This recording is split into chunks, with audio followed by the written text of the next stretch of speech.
ठीक है, तो लास्ट लेक्चर में हमने क्या पढ़ा था? Chemical properties of carbon compounds. इसमें हमने लास्ट लेक्चर में केमिकल प्रॉपर्टीज में सबसे पहली केमिकल प्रॉपर्टी कौन सी पढ़ी थी? कंबशन। सो कंबशन, उसके बाद नेक्स्ट हमने क्या पढ़ा था? कंबशन के बाद नेक्स्ट आ रहा था आपका ऑक्सीडेशन, जिसमें हमने देखा था कि किस तरीके से जो एल्कोहल्स है वो क्या बन जाते हैं? Carboxylic acids. अब इसके बाद एडिशन रिएक्शन भी हमने देखा था, जिसमें क्या होता है, कोई अनसैचुरेटेड हाइड्रोकार्बन होता है, जैसे कि इथीन या प्रोपीन या ब्यूटीन, मतलब डबल बॉन्ड वाला कोई अनसैचुरेटेड हाइड्रोकार्बन होता है। अब इस हाइड्रोकार्बन में क्या होता है कि इसका डबल बॉन्ड ब्रेक होकर किसमें कन्वर्ट हो जाता है? सिंगल बॉन्ड में, और ये एल्केन बन जाता है, saturated hydrocarbon. And this happens in the presence of a catalyst which is निकल। एंड इस टेम्परेचर बहुत जरूरी है, कितने रफली, कितना 150 डिग्री सेल्सियस। अच्छा, ये हाइड्रोजनेशन ऑफ वेजिटेबल ऑयल्स वाला भी इसी के ऊपर डिपेंड करता है कि जो वेजिटेबल ऑयल होते हैं वो अनसैचुरेटेड होते हैं और जो वेजिटेबल घी होता है वो सैचुरेटेड होता है। तो वेजिटेबल ऑयल्स में क्या ऐड कर देते हैं? हाइड्रोजन ऐड करते हैं, ताकि वो क्या बन जाए? अनसैचुरेटेड वेजिटेबल, सॉरी, अनसैचुरेटेड तो वो है ऑलरेडी, वो उससे क्या बन जाएगा? सैचुरेटेड बन जाएगा। तो ये था हाइड्रोजनेशन रिएक्शन, और this is also known as addition reaction. And this is only applicable to what? Unsaturated hydrocarbons. इसके बाद अगली प्रॉपर्टी आती है, देखो कैटलिस्ट क्या होता है? A substance that causes a reaction to occur at a different rate without getting consumed itself in the reaction.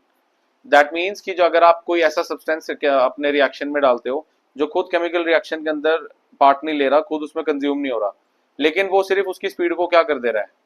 Reaction के रेट को क्या कर दे रहा है? फास्ट या स्लो? वैसे फास्ट ही होता है मोस्टली, तो फास्ट कर देगा तो कैटलिस्ट होता है। अब सब्स्टिट्यूशन रिएक्शन क्या होता है? कुछ नहीं होता, आपके जो हेलाइड ग्रुप होता है, क्या होता है? Halide group. हेलाइड ग्रुप में कौन कौन सी गैसेस पढ़ी हमने? चेक करते हैं।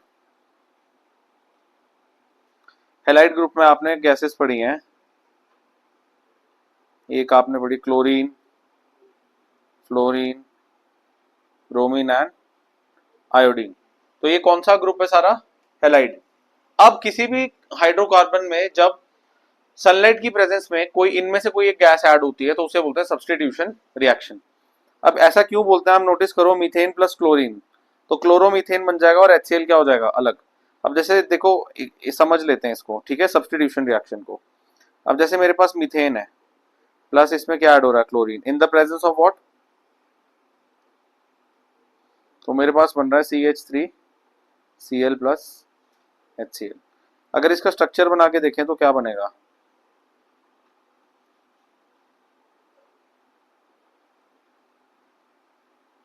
अब क्लोरीन का भी आपको पता है कि मॉलिक्यूल कैसा होता है? डाइवेलेंट मॉलिक्यूल है। डाइवेलेंट का मतलब है कि इसके अंदर एक मॉलिक्यूल में दो एटम्स होते हैं। एटॉमिसिटी पढ़ी है ना 9th क्लास में आपने, कि एक मॉलिक्यूल के अंदर जो नंबर ऑफ एटम्स होते हैं वो उसकी एटॉमिसिटी पढ़ाते हैं। तो this is a divalent molecule, chlorine का Cl2। और दो क्लोरीन के एटम्स के बीच में क्या होता है? ये कैसा बॉन्ड है? ये कोवेलेंट बॉन्ड है, सिंगल कोवेलेंट बॉन्ड। अब होगा क्या, यहाँ से एक कोवेलेंट बॉन्ड ब्रेक करेगा तो ये एक क्लोरीन यहाँ से कहाँ जाएगा, और यहाँ से ये कोवेलेंट बॉन्ड ब्रेक करेगा तो यहाँ से एक H निकल जाएगा और एक क्लोरीन यहाँ पे चला जाएगा, राइट?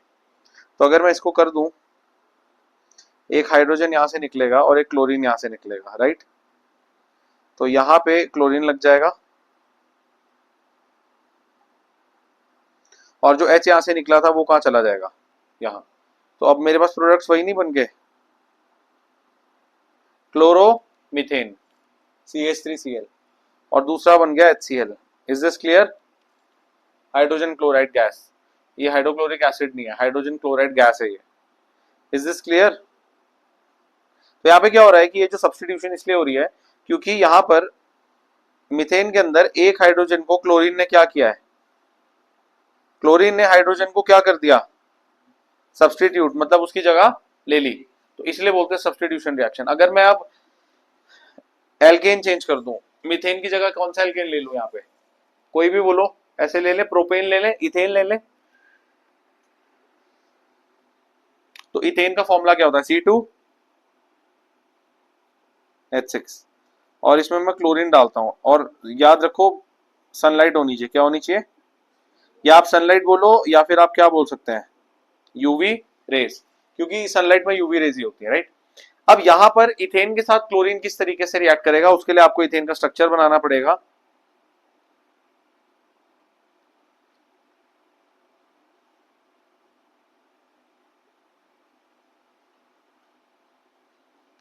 अब ये वाला बॉन्ड यहां से एक हाइड्रोजन का टूट जाएगा और क्लोरीन क्लोरीन के बीच का कोवलेंट बॉन्ड भी ब्रेक हो जाएगा। अब क्या होगा, यहां से जो एक क्लोरीन है इसको मिटा देते हैं और ये दोनों एक्सचेंज हो जाएंगे, तो आपके पास यहाँ पर क्लोरीन आ जाएगा और यहाँ पर क्या आ जाएगा, तो इसका ये आपके पास क्या बन रहा है, C2H5Cl प्लस HCl। ये C2H5Cl क्या बना, क्लोरो, बोलो क्लोरो, हाँ जी, क्लोरो इथेन, राइट। क्योंकि आपने इथेन में क्या डाल दिया, इथेन में किसको डाला है, क्लोरीन को। अच्छा, अगर मैं अब क्या करूं, मीथेन को तो मीथेन ही रहने देता हूं, एल्केन सेम रखता हूं, ये जो हेलोजन है, हेलाइड है, इसको ब्रोमीन कर देता हूं या कोई और कर देता हूं, तो उस केस में बस कोई फर्क नहीं। अगर यहाँ पे Br2 है तो यहाँ पे क्या लग जाएगा, Br, और ये क्या बनेगा, CH3Br और HBr, समझे। तो ये क्या बन जाएगा आपका, पहला आपका बन जाएगा ब्रोमो मीथेन, ब्रोमो मीथेन, और ये क्या बन जाएगा, हाइड्रोजन ब्रोमाइड। तो ये सब्स्टिट्यूशन हो गई, क्लियर है। तो ये आ गया methane plus chlorine in the presence of sunlight, या फिर आप बोल सकते हैं UV rays, chloro methane and hydrogen chloride. याद रखिएगा गाइस, ये हाइड्रोक्लोरिक एसिड नहीं है, ये हाइड्रोजन क्लोराइड क्या है, ये हाइड्रोजन क्लोराइड गैस है। अब क्लियर हो गया ये भी आपको रिएक्शन। इसके बाद इंपॉर्टेंट केमिकल कंपाउंड्स में चलते हैं, आ जाता है इथेनॉल एंड इथेनोइक एसिड। तो इथेनॉल के बारे में शुरू करते हैं। Molecular formula C2H5OH। Ethanol is the second member of alcohols. इसका दूसरा नाम क्या है, इथाइल अल्कोहल। और जो जितने भी शराब और वाइन्स और लिकर होती है, बियर वगैरह, विस्की, सब में क्या डला होता है, इथेनॉल।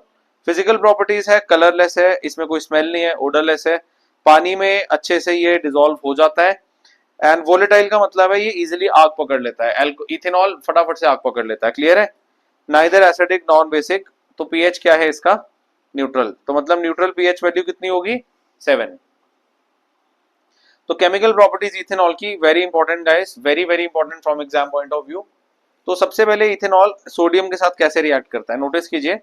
C2H5OH ये इथेनॉल है, सोडियम के साथ कैसे रिएक्ट करेगा, आपका बन जाएगा C2H5ONa, सोडियम इथॉक्साइड और हाइड्रोजन गैस। अब नोटिस कीजिए यहाँ पे हाइड्रोजन गैस जो इवॉल्व हो रही है, इसका सबसे इंपॉर्टेंट यहाँ पे रोल है, सबसे क्या रोल है यहाँ पे हाइड्रोजन का इंपॉर्टेंट, कि हाइड्रोजन गैस जब इवॉल्व होगी उसको टेस्ट कैसे कर सकते हैं, it Burns with a popping sound and blue flame. तो ये जो हाइड्रोजन गैस यहाँ पे इवॉल्व हो रही है, अगर वो एक पॉपिंग साउंड और ब्लू फ्लेम के साथ बर्न कर रही है, तो दैट मीन्स कि आप बता सकते हैं कि यहाँ पे इथेनॉल के अंदर पक्का क्या डला होगा, पक्का क्या डला होगा, सोडियम। तो ये एक टेस्ट है इथेनॉल के लिए। अब अगर मैं आपको बोलता हूं कि किस तरीके से इसको एज अ टेस्ट यूज कर सकते हैं, तो अगर आपके पास 3 लिक्विड्स हैं, क्या है, 3 टेस्ट ट्यूब्स मैंने आपको दे दी, A, B और C, और तीनों में एक लिक्विड है जो कलरलेस है, ओडरलेस है, क्या है, कलरलेस और ओडरलेस, और ना ही उसमें टेस्ट है, टेस्टलेस, पानी की तरह ही है तीनों में। आप कैसे बताओगे कि कौन सा इथेनॉल है, ना तीनों में कलर है, ना कोई टेस्ट है और ना ही कोई ओडर है, तो मुश्किल नहीं हो जाएगा पता लगाना। तो ऐसे में आप क्या कर सकते हैं, तीनों टेस्ट ट्यूब में आप क्या कीजिए, एक किसका पीस ड्रॉप कर दीजिए, किसका पीस ड्रॉप कर दीजिए आप तीनों टेस्ट ट्यूब में, सोडियम का एक एक पीस आप तीनों टेस्ट ट्यूब में गिरा दो। अब जिस टेस्ट ट्यूब में इथेनॉल होगा उसमें कौन सी गैस इवॉल्व होगी, अब जैसे मान लो आपकी इसमें जो ये वाला आपका है बी, इसमें कौन सी गैस इवॉल्व होगी, टेस्ट ट्यूब बी में आपकी हाइड्रोजन गैस इवॉल्व होगी। तो आपको कंफर्म हो जाएगा कि टेस्ट ट्यूब बी में क्या है। तो ये जो रिएक्शन है कि इथेनॉल को किससे रिएक्ट करवाया जा रहा है, सोडियम से, ये एक टेस्ट की तरह यूज होता है, पढ़ो यहाँ पे। This chemical reaction is used as a test to identify ethanol because of the release of hydrogen gas which burns with a popping sound and a blue flame. Clear? तो याद रखना। So this is, and ये reactions थोड़े ना आपको, ये वाले reactions थोड़े आपको याद रखने पड़ेंगे। सोडियम का तो आपको पता ही है, Na ही होता है, इथेनॉल भी आपको पता है C2H5OH, सोडियम इथॉक्साइड का थोड़ा सा आपको याद रखना पड़ेगा, C2H5ONa। तो ये प्रैक्टिस करनी पड़ेगी, written practice. Is this clear? और इंपॉर्टेंस बस ये है इस रिएक्शन की कि ये टेस्ट ये एक टेस्ट है जिससे हम आइडेंटिफाई कर सकते हैं कि गिवन सब्सटेंस इथेनॉल है या नहीं। आगे चलते हैं सल्फ्यूरिक एसिड के साथ। तो जब इथेनॉल को सल्फ्यूरिक एसिड के साथ कितने टेम्परेचर पे हीट करते हैं? 443 केल्विन। तो उसके अंदर से पानी निकल जाता है। क्या निकल जाता है? पानी। तो इथाइल अल्कोहल होता है CH3CH2OH, या फिर आप इसको ऐसे भी लिख सकते हो। क्या ये थोड़ा कंडेंस फॉर्मूला है, राइट? तो इससे इथाइल अल्कोहल से क्या बन जाती है? इथीन। और उससे पानी क्या हो जाता है? रिमूव। अब मुझे एक बात बताओ, जब किसी चीज से पानी रिमूव होता है तो हम बोलते हैं कि डिहाइड्रेशन हो गई। तो अल्कोहल की क्या हो गई? डिहाइड्रेशन।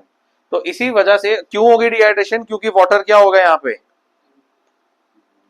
तो this reaction is also known as dehydration reaction because water is being remove from ethanol. और डिहाइड्रेट कौन कर रहा है? इथेनॉल को डिहाइड्रेट कौन कर रहा है? Sulphuric acid.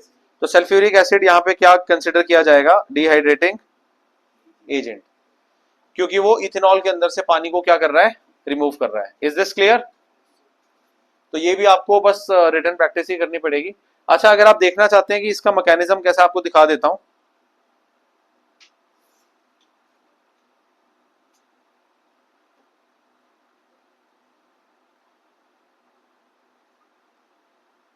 ये क्या है आपके पास?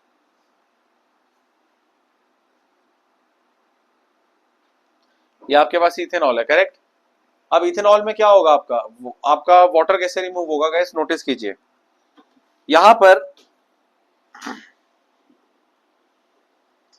एक बॉन्ड यहां से टूटेगा तो क्या चीज अलग हो जाएगी? एक बॉन्ड यहां से टूटेगा तो क्या चीज अलग हो जाएगी? OH। और दूसरे कार्बन पे से कोई एक हाइड्रोजन अलग हो जाएगा। समझ रहे हो बात को? तो अगर मैं ऐसा कर दूं तो पहले इनको उड़ा देता हूं, ऐसे रिमूव करता हूं। तो इथेनॉल में से एक काम करता हूं, पहले ये OH को निकाल लेता हूं और इस दूसरे कार्बन से एक हाइड्रोजन निकाल देता हूं। अब ये जो H और OH जो निकले थे, क्या निकले थे? H और OH। ये मिलके क्या बना लेंगे? Water.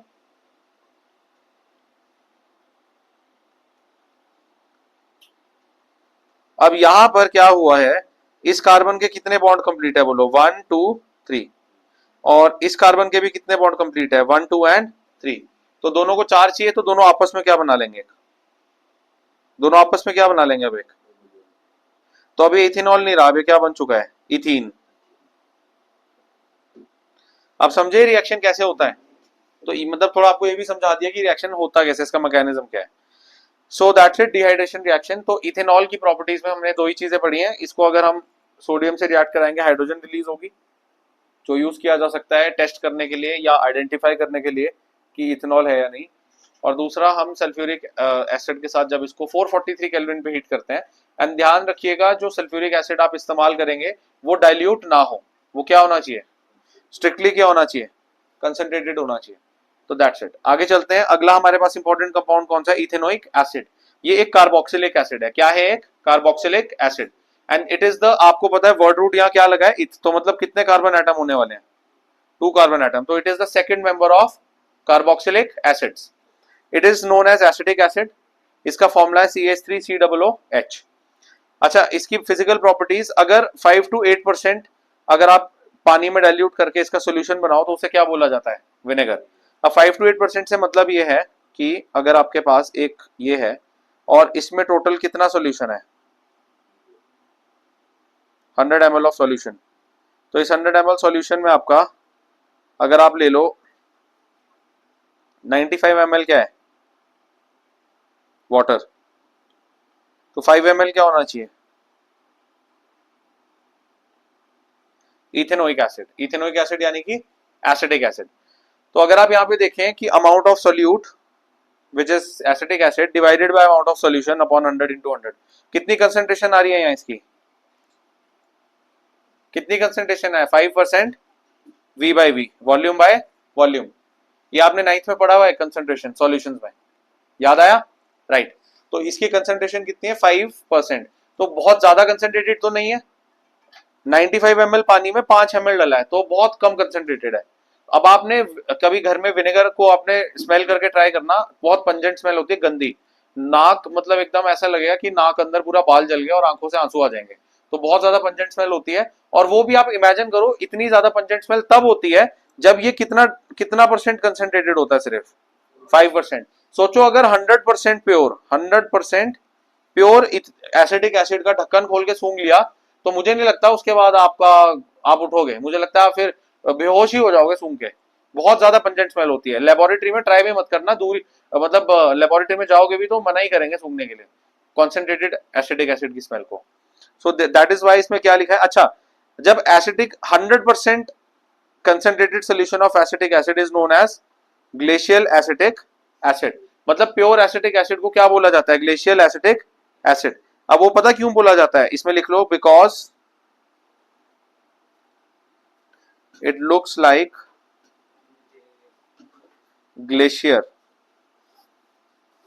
Glacier ice when frozen. अब जैसे इमेजिन करो, आपको दिखा भी देते हैं, चेक लो जो इसको, चलो चेक करते हैं आज। फ्रोजन एसिटिक एसिड चेक करते हैं, ये देखो, ये देखो गाइस, फ्रोजन एसिटिक एसिड आपको किस तरीके से दिख रहा है, ये देखो, लग रहा है ना पूरा ग्लेशियर की तरह। जैसे ग्लेशियर में क्या होती है, बर्फ होती है। तो इसको बिल्कुल फ्रीज कर दिया है। एसिटिक एसिड जब फ्रीज होता है तो बिल्कुल सॉलिड नहीं फ्रीज होता है एकदम, ऐसे थोड़े थोड़े इसके क्लम्प्स बन जाते हैं, पाउडर टाइप, जैसे स्नो होती है ग्लेशियर में। तो 100% प्योर एसिटिक एसिड को जब फ्रीज किया जाता है तो वो बिल्कुल किसकी तरह दिखता है, ग्लेशियर आइस की तरह। That is why it is known as glacial acetic acid. तो ये भी एक चीज याद रखना। Is this clear? क्यों भाई, आगे बात समझ, कौन सा acidic acid, glacial acidic acid. अच्छा, बड़ा खट्टा होता है और पंजेंट स्मेल होती है, बड़ी गंदी स्मेल।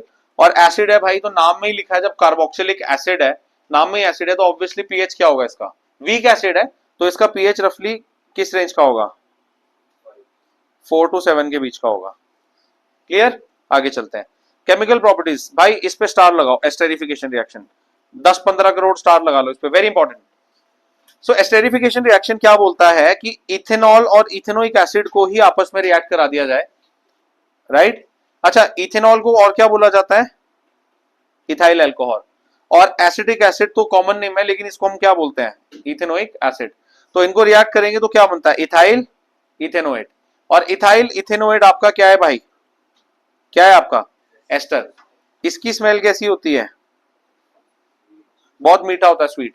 परफ्यूम बनाने में इसका यूज करते हैं।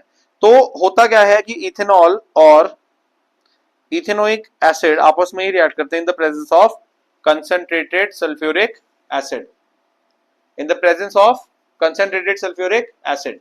तो इससे आपका रिजल्ट में क्या बन जाता है, इथाइल इथेनोएट, जिसे हम क्या बोलते हैं, एस्टर, एंड वाटर रिलीज हो जाता है। अब ये चीज याद रखना, esters are used as an active ingredient in making perfumes. क्योंकि ये चीजें याद रखने की इसलिए जरूरी है क्योंकि इस पे क्वेश्चन कभी भी डायरेक्ट फॉर्म में आएगा ही नहीं। आपको ऐसे बोलेंगे, a chemical compound X reacts with Y to form Z, Z is a sweet smelling compound used in making perfumes. तो आप कैसे पता लगाओगे, आपको याद रहना चाहिए ना कि परफ्यूम में तो एस्टर यूज होता है। फिर आपको जेड का पता लग जाएगा कि जेड क्या है, एस्टर। फिर आपको एक्स और वाई भी पता लग जाएंगे कि क्या होंगे, इथाइल अल्कोहल और इथेनोइक एसिड। तो ये चीजें, बारीक चीजें, छोटी छोटी चीजें याद रखनी पड़ती है, क्योंकि इनडायरेक्ट क्वेश्चन जब आते हैं तब सॉल्व भी हो पाते हैं। सो ये आपका आ गया esterification reaction. Is this clear, right. अब अगला आ जाता है आपका reaction of ethanoic acid with bicarbonates और कार्बोनेट्स।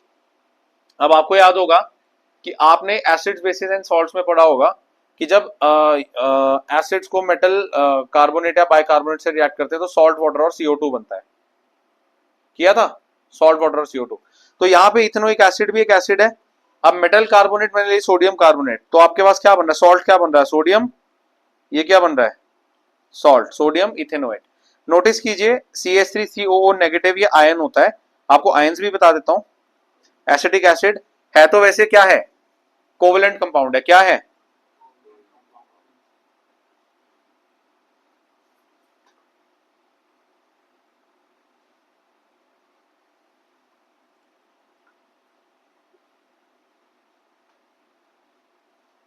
ये क्या है मेरे पास, एसिटिक एसिड।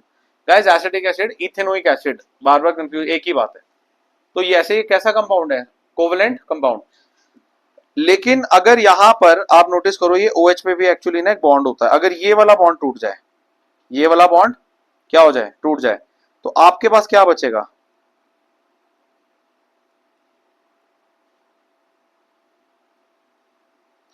और इस पूरे पे आ जाता है -1 चार्ज, और इस पूरे पे क्या आ जाता है, +1 चार्ज। अब वो कैसे आता है वो आप हायर क्लासेस में पढ़ेंगे, जब ऑर्गेनिक केमिस्ट्री पढ़ेंगे, बॉन्ड क्लीवेज नाम की चीज होती है। लेकिन फिलहाल आप बस ये देखिए कि एसिटिक एसिड वैसे तो कोवेलेंट कंपाउंड है, लेकिन अगर इसमें ये ऑक्सीजन और हाइड्रोजन का OH वाला बॉन्ड टूट जाए तो यहाँ पे 2 आयंस बन जाते हैं, क्या, CH3COO नेगेटिव और H पॉजिटिव। एंड सबको पता है इस आयन को क्या बोला जाता है, एसिटेट आयन, और ये क्या है, हाइड्रोजन आयन, करेक्ट। तो एसिटेट आयन ऐसे बनता है आपका, जब एसिटिक एसिड में ये वाला बॉन्ड टूटता है। तो बेसिकली ये क्या हुआ है, ये एसिटेट आयन अलग हो गया और ये हाइड्रोजन क्या हो गया, अलग। और यहाँ पे जो आपका सोडियम है वो किसके साथ जाके जुड़ गया, कौन से आयन के साथ जाके जुड़ गया, एसिटेट आयन के साथ। तो सोडियम और एसिटेट आयन जुड़ के क्या बनाएंगे, सोडियम इथेनोएट, या इसको आप सोडियम इथेनोएट के अलावा और क्या बोल सकते हो, सोडियम एसिटेट। क्योंकि इथेनोइक एसिड है तो इथेनोएट बोल सकते हैं, पर इथेनोइक एसिड का नाम भी, दूसरा नाम भी एसिटिक एसिड है तो एसिटेट भी बोल सकते हैं। इज दिस क्लियर और नॉट।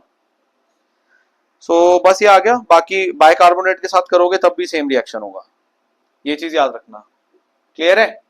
तो यहां तक खत्म हो गया। इसके बाद सोप्स एंड डिटर्जेंट्स आपका लास्ट टॉपिक है, इसको आगे के लिए रखते हैं। लेकिन अभी आपने एक चीज याद रखनी है कि अभी जो केमिकल प्रॉपर्टीज हमने करी है, राइट गाइस, यहां से देखना, very important. Combustion very important from exam point of view. Alcohol से कार्बोक्सिलिक एसिड बनता है, ऑक्सीडेशन वेरी इंपॉर्टेंट, इसमें ऑक्सीडाइजिंग एजेंट्स के नाम याद रखना, राइट। पोटेशियम डाइक्रोमेट एसिडिफाइड होता है और पोटेशियम परमैंगनेट एल्केलाइन होता है। फिर एडिशन रिएक्शन, इसमें याद रखना हाइड्रोजनेशन ऑफ वेजिटेबल ऑयल। इसके बाद आपका सब्सटीट्यूशन रिएक्शन सनलाइट की प्रेजेंस में होता है। फिर इथेनॉल के बारे में आपके केमिकल रिएक्शंस की, सोडियम के साथ हाइड्रोजन गैस रिलीज करता है तो आइडेंटिफाई करने को यूज होता है इथेनॉल को। और सल्फ्यूरिक एसिड के साथ हीट कर दें तो पानी रिलीज होता है, डिहाइड्रेशन हो जाती है तो एल्कीन बन जाती है, इथीन बन जाती है। फिर इथेनोइक एसिड में सबसे इंपॉर्टेंट एस्टेरिफिकेशन रिएक्शन, अगर इथेनॉल और इथेनोइक एसिड को रिएक्ट कर दे in the presence of sulphuric acid तो स्वीट स्मेलिंग कंपाउंड बनता है एस्टर, जो परफ्यूम बनाने में यूज होता है। और अगर किसी मेटल कार्बोनेट या मेटल बाइकार्बोनेट के साथ इथेनोइक एसिड को रिएक्ट करवाएं तो एक सॉल्ट बनता है, sodium ethanoate, CO2 and water. तो दैट्स इट। सो ये आपने याद रखना है। Soaps and detergent last topic है, देख लो, खुद देख लो। स्कम फॉर्मेशन है, सोप्स डिटर्जेंट, एंड उसके बाद चैप्टर खत्म।